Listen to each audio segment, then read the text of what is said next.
பகலில் 1 மணிக்கு ஒரு கடையை செக் பண்ணுறாங்க, 1:30க்கு வீட்டுக்கு வர்றாங்க.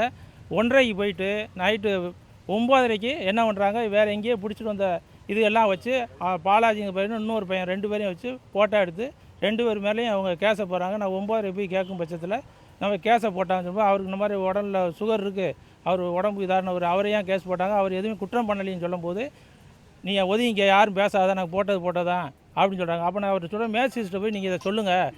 சொல்லும்போது உங்களுக்கு நீதி கிடைக்குன்னு சொல்லும்போது அவர் இப்போ இவர் உங்கள் போலீஸ்காரங்க போகும்போது என்ன சொன்னால், கோபின்னு சொல்லி அவர் சேலையூர் போலீஸில் வேலை பார்க்குறாரு. ஒரு 2 பேர் போலீஸ்காரங்க என்ன பண்ணிருக்காங்க, நீ வந்து நாங்கள் சொன்னபடி நீ சொல்லலின்னு சொன்னால் உன்னை அடித்தே கொண்டுருவோம்னு சொல்லி இவனை பாலாஜி வந்து உங்களை மிரட்டுறாங்க. மிரட்டினவொடனே ஒரு மேஜிஸ்ட்ரேட் கேட்டோன்னா ஆமான்னு தலையாட்டியிருக்காப்புலமா.